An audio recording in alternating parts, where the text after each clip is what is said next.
પરીક્ષિત રાજાને શાપ થયો છે. જે પરીક્ષિત પરમ વૈષ્ણવ, પરમ ભાગવત, જેની ઉપર ભગવાન દ્વારિકાધીશ અને સંતો અને ઋષિઓ અને મહર્ષિઓના આશીર્વાદો સદૈવની માટે હૃદયસ્થ હોય, એ પરીક્ષિત આજે એક ભૂલ કરી જાય, જેના હાથમાં સદૈવની માટે માળા રહે, જેના મુખમાં ભજન રહે, એ પરીક્ષિત એક દિવસને માટે એને મનમાં વિચાર આવ્યો કે મારે મૃગ્યા કરવા જવું છે. એનું કારણ એ હતું, કલિયુગ આવી ચૂક્યો હતો. જે કલિયુગનો જે પરીક્ષિતને ભેટો થયો, સારાએ દુર્ગુણોથી ભરેલો એ કળિયુગ,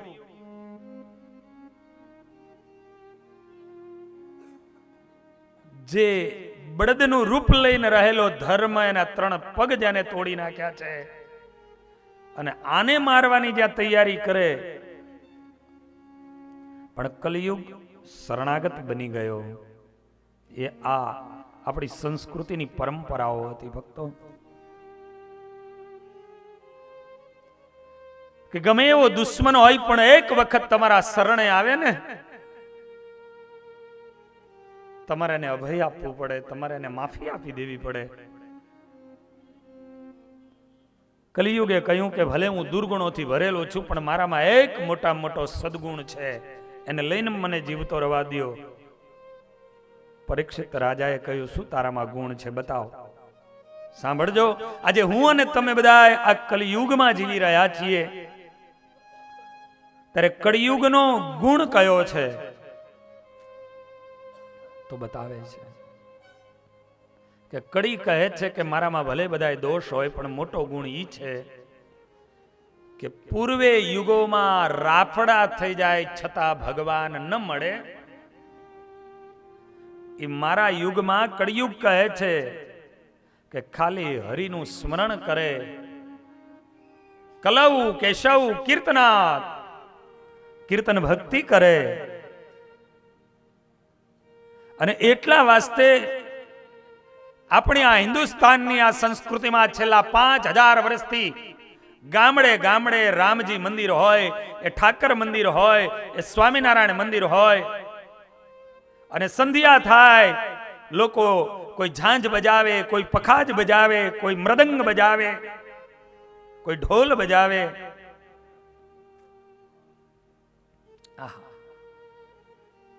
વિચારજો, શા માટે?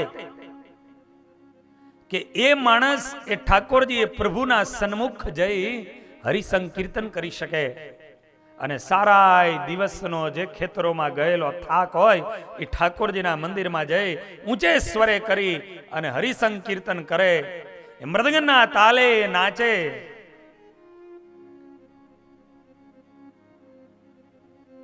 ઝાંઝ અને પખાજના ઝણકારે એ હરિનું કીર્તન કરે, અને આખો દિવસના લાગેલા થાક બધા ઉતરી જાય. એ થાકને ઉતારવા, પ્રભુને મળવા, આત્માનું કલ્યાણ કરવા છેલ્લા 5000 વર્ષથી ગામડે ગામડે હરિમંદિરો થયા. મતલબ રામ મંદિર, કૃષ્ણ મંદિર, અને ત્યારબાદ ભગવાન સ્વામિનારાયણ, એને પણ ગામડે ગામડે આ મંદિરો કરી, અને એને તો અદ્ભુત આ વૈષ્ણવી રીતિ પ્રણાલિકાઓને સ્થાપી, ભજન અને કીર્તન કરવાની. અને ત્યાં જતો ને માણસ ત્યાં તાલીના નાદે નાચતો ને એને આનંદ આવતો હતો. અને એ આનંદ મેળવવા માટે આપણી આ સંસ્કૃતિ છે કે આપણા જીવો આનંદ મેળવવા માટે મંદિરોમાં જાય, અને પશ્ચિમના લોકો એને ક્યાં આનંદ મેળવવો એ ખબર નહોતી ને, એટલે આનંદ મેળવવા પબમાં જતા હતા. આપણે મંદિરોમાં જઈએ અને દારૂના અડ્ડાઓમાં જાય. વિચારજો, મંદિરમાં જવું એ ભારતીય સંસ્કૃતિ છે, અને દારૂઓના અડ્ડાઓમાં જવું ને એ આ ભારત દેશની સંસ્કૃતિ નથી, એ આપણી સંસ્કૃતિ નથી. એ પરંપરા નથી. કલિયુગ એમ કહે કે મારું ઘડીભર પણ ભજન કરે તો એ પરમાત્માની અને પ્રાપ્તિ થાય. આ મારામાં મોટામાં મોટો ગુણ છે. અને એને કારણે પરીક્ષિત રાજાએ કળિયુગને જીવિત રાખ્યો. પણ કલિયુગે હાથ જોડ્યા, આપ તો સમ્રાટ છો, મારે રહેવું ક્યાં? ધરતીનો એવો છેડો નથી કે આપની જ્યાં જગ્યા ન હોય. મને જગ્યા આપો. અનિતિના ધનમાં રહેજે, જુગારમાં રહેજે, સુવર્ણમાં રહેજે. આ પ્રમાણે જ્યારે એને જગ્યા આપી, કળિયુગ વયો ગયો. પણ કળિયુગે વિચાર કર્યો કે આનો બદલો લેવો હશે. અમુકને એવું કહેવાય કે છોડાય નહીં. એમ મોહમ્મદ ઘોરીને પૃથ્વીરાજ ચૌહાણ 17 વખત એને છોડી દે. પોતાનું ક્ષાત્રત્વ અને એને કારણે કરીને કહી દે કે માફી, જા વયો જા. ઓલો હાથ જોડે, પગમાં પડે અને કહી દે કે વયો જા, માફી, અભય આપી દે. 17 વાર એને છોડી દીધો અને એક વખત ચૂક રહી ગઈ. અને પૃથ્વીરાજ ચૌહાણ એની હાર થઈ અને મોહમ્મદ ઘોરીની સામે એમ કીધું કે આ એકવાર મારી હાર તે મને છોડી દે. અને તે દી ઓલાએ કીધું તું કે હું છોડું એ હું નહીં, તમે ભૂલો કરો, અમે ન કરીએ. આંખો ફોડી નાખી. પણ છતાંય આ તો આ ધરતીનો એક સુરવીર અને રાષ્ટ્રપ્રેમી વ્યક્તિ હતો. અને એની સંગાથે કે ચારણ, અને ઈ એને જે છંદ રચ્યો અને એની અંદર આંખો નહોતી ને, છતાં મોહમ્મદ ઘોરી ઉપર બેઠો હતો અને ત્યાંથી તીર ચલાયું અને મોહમ્મદ ઘોરીને ઉડાડી દીધો. પણ કહેવાનો મારો આખો અર્થ અને ભાવ ઈ છે, આ સંસ્કૃતિ, આ પરંપરાઓ, અમુક વ્યક્તિ એને છોડો તો એ તમારો વિનાશ હોય. કલિયુગે વિચાર કર્યો કે આ પરીક્ષિતને મારે નડવું છે. અને પરીક્ષિતને એક દિવસ માટે પોતાના પોષખાનાની અંદર જ્યાં જુએ કે મારા બાપ દાદાઓ મૂકીને ગયા છે, શું છે જરા જોઉં. જોતા જોતા એક મોટો પટારો, અદ્ભુત, પણ એની ઉપર લખ્યું હતું, કમરા ની અંદર એક પટારો હતો, પણ એ કમરાની ઉપર લખ્યું હતું કે આની અંદર કોઈએ જાવું નહીં, આ કમરાને કોઈ દી ખોલવો નહીં. અને વિચાર કર્યો કે લાવો ખોલીએ. ખોલ્યો. પટારા ઉપર લખ્યું હતું કે આને ખોલવો નહીં. અને ના પાડવાની વાત કરીએ ને આપણે પહેલા કરીએ, પ્રકૃતિ હોય માણસની. પણ જ્યાં એ પટારો ખોલ્યો ને તો અંદર અદ્ભુત જગારા મારે નીલમ અને મણિયોનો એ મુગટ, અંદર કાગર લખીને મૂક્યો હતો કે ભૂલે ચૂકે અમારા વંશજો ક્યારે આનો સ્પર્શ પણ ન કરતા, અને ધારણ તો નહીં પણ આનો સ્પર્શ પણ ન કરતા. પણ છતાંય આવો મુગટ આ પોષખાનામાં પડેલો ન શોભે. આ મુગટ તો હસ્તિનાપુરના સમ્રાટના મસ્તકે શોભે. અને આવો વિચાર કરીને મુગટને લઈ અને પરીક્ષિત રાજાએ પોતાના માથે મૂક્યો. પણ પરીક્ષિતને ખબર નહોતી કે તમે જે કળિયુગને કહીને આવ્યા છો કે અનિતિના ધનમાં તારો વાસ છે, તો આ મુગટ પણ અનિતિના ધનનો બનેલો હતો. અને માટે એના પૂર્વજો ના પાડીને ગયા હતા કે આ કામ ન કરતા. પણ એને માથે મૂક્યો.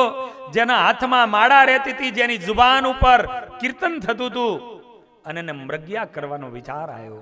કળિયુગે પ્રવેશ કરી દીધો. આ મુગટે બીજા કોઈનો નહોતો.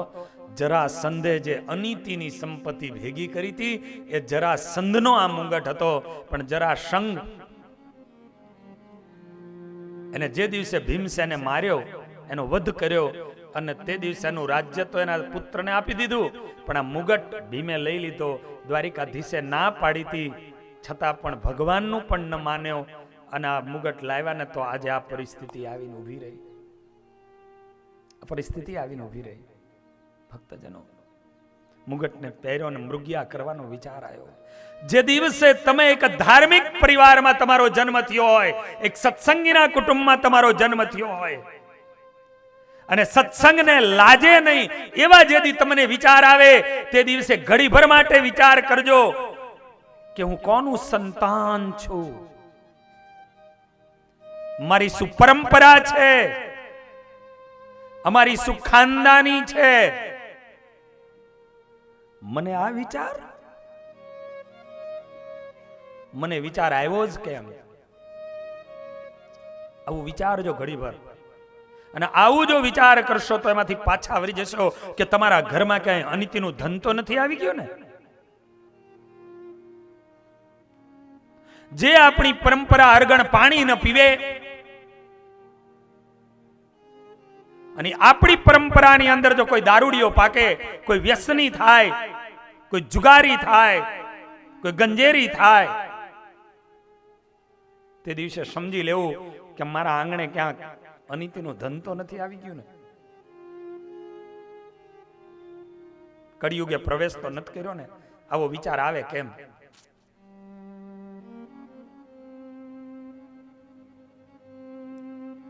આવો વિચાર આવે કેમ? મને એક બહુ, મારા વટવા જીઆઈડીસી ના ચેરમેન હતા, બહુ સમૃદ્ધ વ્યક્તિ બિપિનભાઈ પટેલ, હાથીજણ મને મળવા માટે આવેલા, બેઠા હતા અને બહુ સરસ એક વાત કરેલી. સ્વામીજી, એક જૈન પરિવારની અંદર મારી નાની ઉંમરમાં કે હું નોકરી કરતો હતો,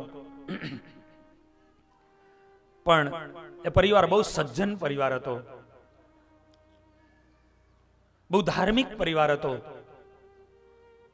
એટલા માટે આવી વાતો કરું છું કે આજના સમયમાં આ વ્યસનો એ ફેશન બનવા માંડી છે, પોતાનું ટેટેસ્ટ બનવા માંડ્યું છે. એ ક્યાં જઈ રહ્યા છે અને કેને કારણે કરી રહ્યા છે એનો વિચાર કરે. આજનું યુવા ધન, આ ગુજરાતની ધરતીનું યુવા ધન આજે ક્યાં ધકેલાઈ રહ્યું છે એના વિચાર કરજો.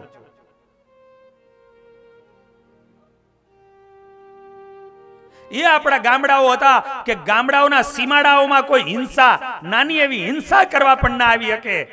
એની જગ્યાએ આજ આપણો યુવાન એ ઈંડાની લારીઓએ ઊભો હોય.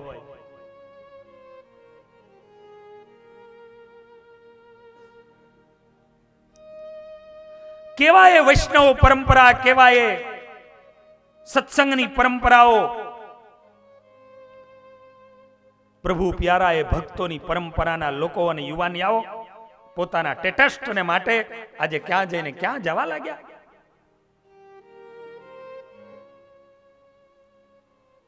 અને અદ્ભુત વાત કરી કે એટલો ધાર્મિક પરિવાર, પોતે જૈન ધર્મને પાડે પણ એટલા દાન ધર્માદા કરે.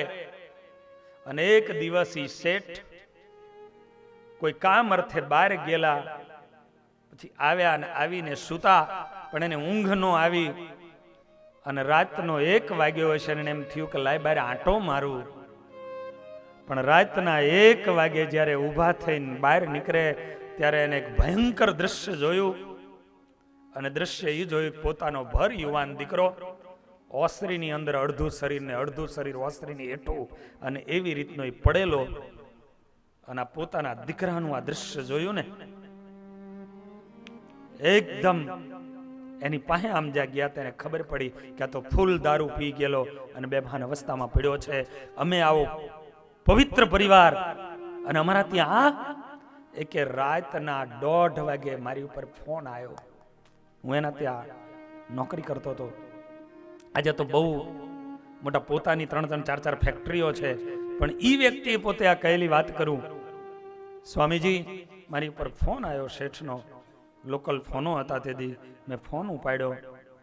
રાત્રિના 1:30 વાગે મને એમ કીધું, કારણ કે એમને કામ સોલ્વન્ટનું હતું મોટામાં મોટું, અને એમ કીધું કે સોલ્વન્ટ જે કંઈ આવે છે એની અંદરથી એનો વહીવટ કેવી રીતે થાય છે મને કીએ. મેં કીધું કે સાહેબ જોઈને કહું. બીજા દિવસે ઓફિસમાં આવી અને એમ કીધું કે પરમિટ જેટલી જરૂરત છે અને એનાથી વધારાનું આવે છે એનો શું ઉપયોગ થાય છે? મારા ઘરે આ બનવું ન જોઈએ. મારા ઘરે કેમ બન્યું આ? હું એટલા માટે આ કહું છું કે તમારા કોઈ પણ સગાવાલા કે એના પરિવારમાં જ્યારે કોઈ વ્યક્તિ આ પરંપરાઓમાં કોઈ આ પ્રકારનો જેદી બને, આ તો આપણને સ્વયં પોતાને ખોટો વિચાર જેદી આવે તેદી એક ડગલું ઉભા રહી અને વિચાર કરજો કે મારા ઘરે ક્યાંક કળિયુગ પ્રવેશો નથી ને? કોઈ અનિતિનું ધન,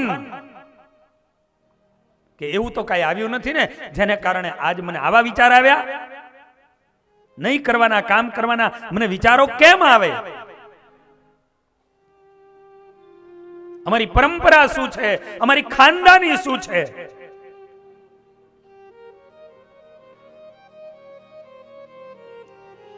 અને તપાસ કરતા ખબર પડી તે દિવસે કે હું જાણતો તો મેં કહી દીધું, છેલ્લે શેઠને કીધું, શેઠ કોઈને કહેશો નહીં, પણ મેં તમારું અન્ન ખાધું છે માટે હું તમને કહું છું કે જેટલો જથ્થો વધે છે ને દારૂડિયાને વેચી દેવામાં તમારો ભાઈ આવે છે. અને તે દિવસે કે મને બથ ભરીને પોકે ને પોકે રડવા માંડ્યા. મારી ફેક્ટરીમાં આ ધંધા થયા. એક સજ્જન માણસ હતા, એને કીધું કે કેટલા ટાઈમથી ચાલે છે ને કેટલો રૂપિયો અત્યાર સુધીમાં આવી રીતે આવ્યો હોય. એને આખો હિસાબ મારી પાસે મંડાવ્યો અને જે લાખોમાં હિસાબ થતો હતો અને સીધા એ પોતાના ઘરે ગયા, લોકરોમાંથી અને રૂપિયા કાઢ્યા, બેંકોમાંથી રૂપિયા લીધા અને એના વ્યાજ સહિત રૂપિયા લઈ અને પાલીતાણા જઈને બધા રૂપિયાનો ધર્માદો કરી નાખ્યો. અત્યારે ને અત્યારે કાગર કરને અત્યારે ને અત્યારે વધારાનું બધું જ જેટલું પરમિટ વગરનું, જે પરમિટ થી જે કાંઈ નથી જરૂર એના કરતા વધારે આવે છે એને બંધ કરાવી દે. મારે જોઈએ એટલું જ આવવું જોઈએ, એક પણ ટીપાનો દુરુપયોગ ન થવો જોઈએ. આજ જો દારૂ બનાવવા માટે મારા માધ્યમથી વેચાણ થયું તો મારા ઘરમાં મારો છોકરો દારૂડિયો પાક્યો. વિચાર કરજો. જે દિવસે તમે ધર્મના ચોકઠાઓની બીચમાં રહેતા હોય અને તમારા આંગણામાં કોઈ તમારું સંતાન કે પરિવારની અંદર કોઈ જ્યારે અવરા રસ્તા ઉપર જવાનો એ પ્રયાસ અને પ્રયત્ન કરે તે દિવસે વિચારી લેજો કે કલિયુગનો રૂપિયો, અનીતિનું ધન એ તો તમારા ત્યાં નથી આવી ગયું ને. તમારી જે સંપત્તિ છે એ સંપત્તિનો 10મો ભાગ દેશો બનાવે. આવો ભક્તજનો, મારે જગદીશ સ્વામીના જે ગુરુભાઈઓ, આ બહુ મોટું મંડળ છે. અમારે શાસ્ત્રી સ્વામી હરિસ્વરૂપદાસજી સ્વામી, પૂજ્ય કૃષ્ણજીવન સ્વામી અને પૂજ્ય મહાપુરદાસ સ્વામી, આ બહુ જ મોટું મંડળ. તો અત્યારે પૂજ્ય રઘુવીર સ્વામી, શુક્લી ગુરુકુલ થી પૂજ્ય રઘુવીર સ્વામી અને સાથે ટોરડા મંદિરના મહંત સ્વામી, અદ્ભુત જેને ત્યાં કણે કાર્ય કર્યું છે.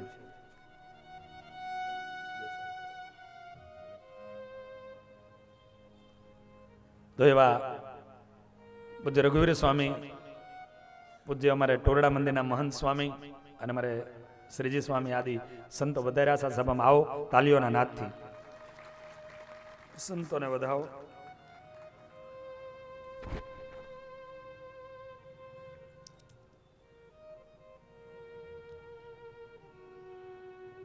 અનીતિનું ધન, એમાં કલિયુગ રહેલો છે. બીજું તમે જે કંઈ ભલે અનીતિ ન કરતા હોય પણ તમારે જે મળે છે સંપત્તિ, ચાહે ખેતીમાંથી, ધંધામાંથી, બિઝનેસમાંથી, નોકરીમાંથી, એનો 10મો ભાગ એ પણ ધર્માદાર્થે વાપરો. તમે મુરલી મનોહર દેવના નીચે આવો છો તો મુરલી મનોહર દેવને તમે ધર્માદો કાઢવા માટે જાઓ. કારણ કે જે ઈ એક ટેક્સ છે, જેમ ગવર્મેન્ટ ટેક્સ નાખે છે એમ પરમાત્માએ પણ ટેક્સ નાખ્યો કે ખેતીવાડી આદિ કરીને એમાં જે કોઈ તમને દોષ લાગ્યો એ દોષના નિવારણ અર્થે તમે દશાંશ યા વિશાંશ એનો ધર્માદો કાઢશો એટલે તમારું ધન એ શુદ્ધ થઈ જશે. તમારા ઘરમાં કોઈ રોગ નહીં આવે, કોઈ વ્યસની નહીં થાય, કોઈ બરબાદી તમારા ઘરમાં નહીં આવે. તમારા ધનને અને તમારા અન્નને જો તમે શુદ્ધ રાખશો તો ક્યારેય પણ કોઈ પ્રકારની તમારા પરિવારમાં રોગ આદિ કે સંસ્કાર આદિથી કોઈ બરબાદીઓ નહીં આવે. માટે ધન એની શુદ્ધિની બહુ જરૂરી છે. સાંજ પડે તમે સૂઈ જાઓ કેટલા સ્વચ્છ અને સ્વસ્થ હોય, સવાર પડે તરત સૌથી પહેલા બ્રશ કરવું પડે, દાંતણ કરવું પડે. 7-8 કલાક નીંદર લીધી ને તો તમારા મોઢામાંથી ને વાસ આવવાની ચાલુ થઈ, આંખોમાં ચીપડા આવી ગયા, માથું તમારું એ જ્યાં સુધી સ્નાન ન કરો ત્યાં સુધી તમને ચેન ન પડે. આ શરીરને પણ 6-7-8 કલાકે સ્વચ્છ કરવું પડે તો અન્નને અને ધનને સ્વચ્છ ન કરવું પડે, એને શુદ્ધ ન કરવું પડે. શું નહીં ખબર કે તમે જે બિઝનેસ કર્યો અને ઈ કોઈ એવા 420 રૂપિયા તમારા ઘરમાં આવી ગયા હોય. વાઇબ્રેશન કામ કરે.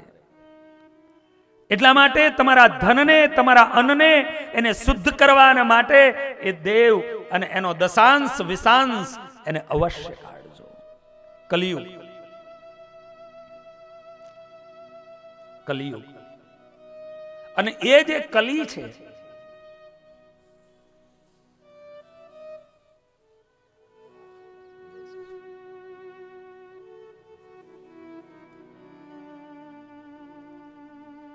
આજ જો કલિયુગ અને અનિતિના ધનમાં પરીક્ષિત રાજાએ સ્થાન આપ્યું તો કલિયુગ પોતે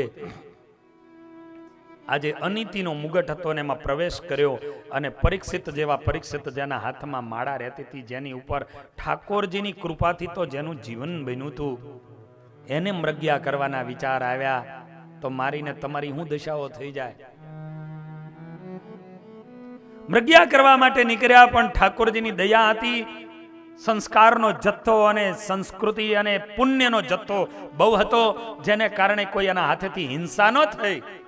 પણ થાક્યો પાકેલો માણસ, મનનું ધારેલું થયેલું નહીં.